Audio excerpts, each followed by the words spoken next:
Jatuh cinta pada pandangan pertama. Ungkapan di kalangan orang muda. Tapi, tak jarang orang yang mengungkapkan penyesalannya karena jatuh cinta pada pandangan pertama. Sehingga ada ungkapan yang mengatakan, "Wah, ternyata hanya bagus di casingnya," atau tertipu karena di dalamnya tidak baik. Ini jugalah yang diungkapkan lewat kebenaran dalam kisah pemilihan Daud sebagai Raja Israel. Ketika Samuel datang dan melihat bahwa Eliablah yang akan diurapi Tuhan, tapi ternyata Tuhan berkata lain, bahwa apa yang dilihat manusia bukan itu yang Tuhan lihat.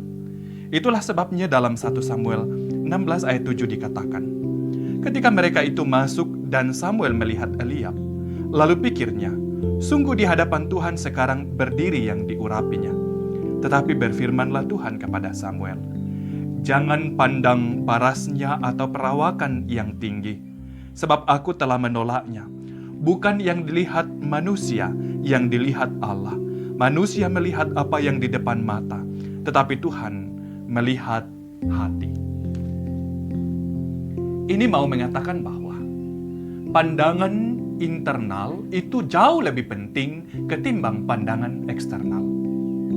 Sering kita menilai sesuatu berdasarkan apa yang kita lihat atau apa yang tampak di luar. Ketika Samuel menganggap bahwa Eliablah yang diurapi Tuhan, ternyata Tuhan justru mengurapi Daud sebagai Raja Israel berikutnya. Karena itu kita diingatkan bahwa Tuhan melihat jauh ke dalam hati setiap kita daripada keunggulan apapun yang ada pada fisik kita yang tampak dari luar. Tuhan peduli kondisi jiwa kita dibanding struktur tubuh atau muka kita. Seperti Daud, Tuhan tidak melihat apakah kita muda atau tua, apakah kita kecil atau besar.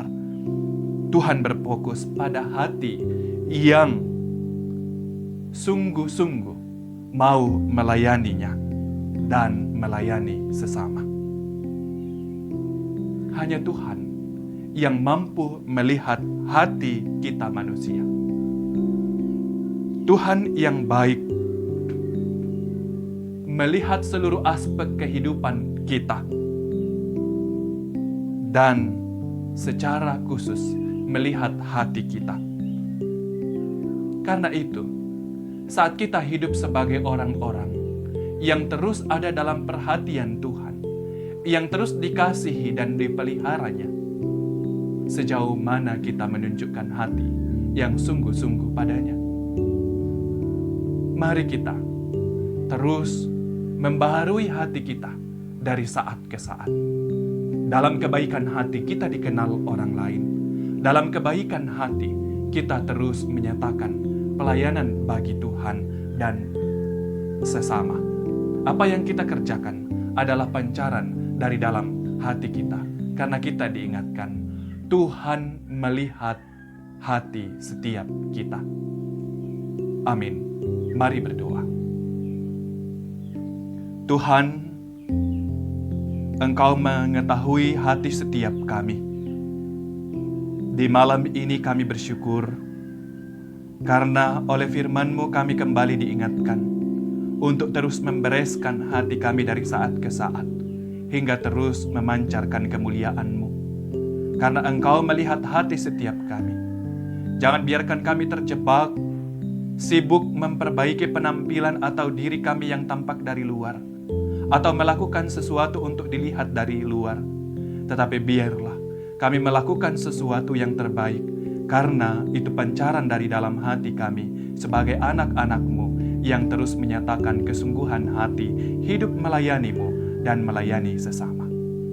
Tuhan, Engkau terus menolong kami.